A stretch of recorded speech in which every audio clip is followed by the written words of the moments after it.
कर्नाटक में मोदी जी का जुमला थोक के भाव आ रहा है, थोक के भाव जनता को गुमराह किया जा रहा है। लेकिन कर्नाटक की जनता सावधान है, ये रंगा बिल्ला की सरकार नहीं चाहिए दोबारा कर्नाटक में अब की बार, क्योंकि जनता की तैयारी है, भाजपा को भगाने की बारी है। कर्नाटक से बीजेपी का सुपड़ा साफ होगा। दंगई पार्टी है, ये सबसे बड़ी लुटेरी पार्टी है, ये देश को बरगला के देश को बेचना चाहती है। सबके बाल ना हो तो कंघी की जरूरत नहीं पड़ेगी। इसी तरीके से भाजपा अगर हिंदू के नाम पे ना हो तो इन संघियों की जरूरत नहीं पड़ेगी। अगर चोर है तो उसे चोर कहा जाए, उसे धर्म जाति मजहब में न जोड़ा जाए।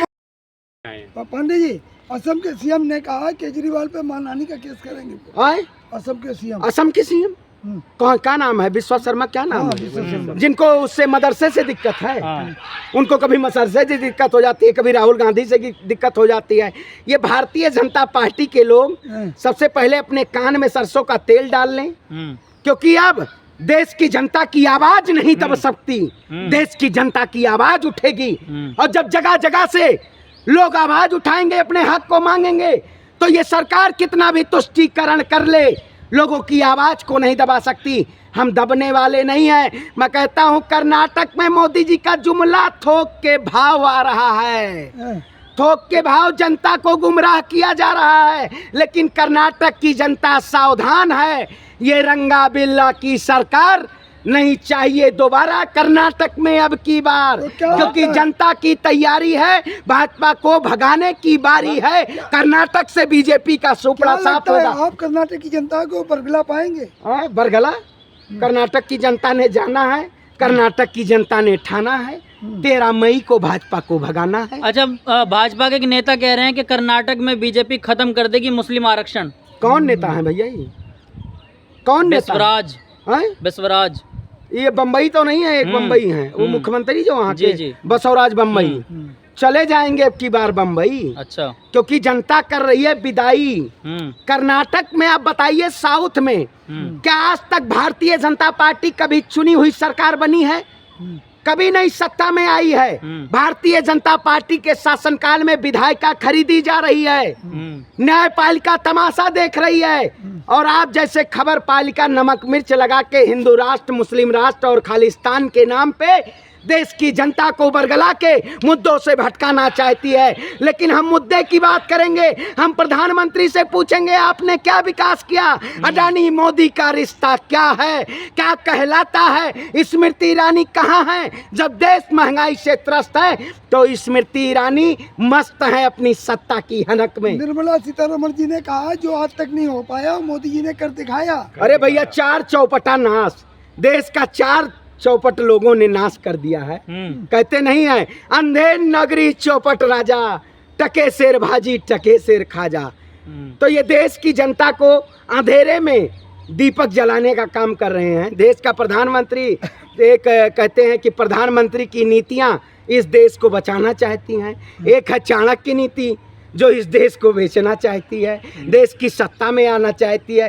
एक है वित्त मंत्री की नई नीति कि वो भी देश को बेच के कंगाल करना चाहती हैं।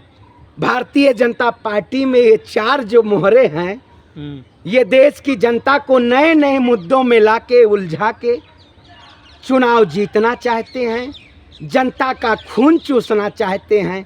लेकिन हम इस अपनी जनता के लिए, अपने देश के किसान महिलाओं के सम्मान के लिए हम अपनी आवाज को उठाते रहेंगे। हमारी रगों में भगत सिंह और गांधी का खून है। हम अपने इस देश को इन काले चोरों के हाथों में नहीं देने देंगे। अपने देश को बचाने के लिए हम गिरजिज अपनी प्राणों की आहुति देने का भी काम करेंगे। कल भिवाड़ी में लोग फिर बेसमेंट में नमाज पढ़ रहे थे, तो काहे नमाज ना पढ़ा जाए? दिक्कत है आपको नमाज से? तो बेसमेंट में पढ़ेंगे। अरे भैया, मैं तो कहता हूँ मैं अपने घर में नमाज पढ़वाऊंगा, क्या दिक्कत है? पांडे जी घर में नमाज पढ़वाएंगे, क्या दिक्कत है? यही तो भारत की अस्मिता, यही तो भारत की एकता, अखंडता और संप्रभुता है। नमाज मैं अपने घर में पढ़वाऊंगा। मैं भी टोपी से मोहब्बत करता हूँ, मैं चंदन से भी मोहब्बत करता हूँ, मैं कुरान गीता बाइबिल से मोहब्बत करता हूँ, मैं सबको पढ़ता हूँ। सभी के आस्थाओं का सम्मान है, मुझे किसी के धर्म से विरोध नहीं है। जो लोग किसी के धर्म और मजहब पे अगर उंगली उठाएंगे तो मैं उंगली को तोड़ने का काम पूरे करूंगा। देश में रामनवमी पे हिंसा हुई है। आए? पूरे पूरे देश में नहीं, जहाँ जहाँ भाजपा की सरकार नहीं है वहाँ हिंसा कराई गई है। बंगाल में बीजेपी की सरकार नहीं थी। मैं कहता हूँ बड़ौदरा में इतनी बड़ी रामनवमी के वक्त इतना बड़ा हिंसा हुआ, बीजेपी की सरकार तो वही है, गुजरात में है ना, जहाँ 2002 में दंगा हुआ था। तो ये लोग केवल दंगा करा के, ये दंगई पार्टी है, ये सबसे बड़ी लुटेरी पार्टी है, ये देश को बरगला के देश को बेचना चाहती है। ममता बनर्जी कह रही ना वो हिंदू थे ना मुसलमान थे। ममता बनर्जी, हाँ बिल्कुल सही कहा, हाँ। ना वो हिंदू थे ना मुसलमान थे, वो भाजपा के भेजे हुए पेंदे वो थे, भाजपा के भेजे सहमत हुए। हैं आप ममता बनर्जी के साथ? अरे भैया क्यों नहीं सहमत है, भाजपा के भेजे हुए गुलाम थे वो, आरएसएस नारंगी बजरंग संघी संगठन के लोग थे वो।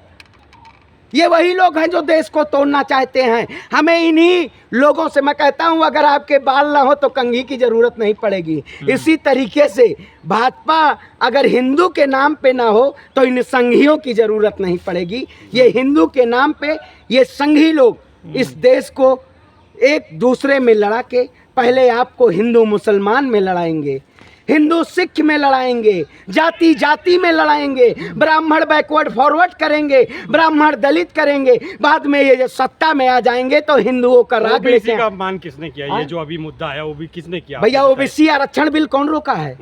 भारतीय जनता पार्टी ने रोका है। अगर इतनी बड़ी ओबीसी हितैषी पार्टी होती तो बिल को पास कर दिया जाए, बिल को पारित कर दिया जाए। संसद में क्यों रोका हुआ है? देश के प्रधानमंत्री ये किसी के हितैषी नहीं है, ये केवल अडानी के हितैषी हैं, ये केवल उद्योगपतियों के हितैषी हैं। ऐसी सरकार देश में नहीं चाहिए। मैं कहता हूँ तख्त भी बदल देंगे, ताज भी बदल देंगे। अगर तुम्हारी तानाशाही में इतना ही दम है तो हमारी जैसी आवाज को आप बंद कर दो, हम आपकी सरकार बदल देंगे, हम आपकी सरकार बदल देंगे। एक तरफ कहा जा रहा है ओबीसी समाज का अपमान हुआ, वहीं तमाम ओबीसी के जो नेता और राहुल गांधी के साथ में आ रहे हैं। बिल्कुल, अरे भाई तो राहुल गांधी जी ने सच कहा है।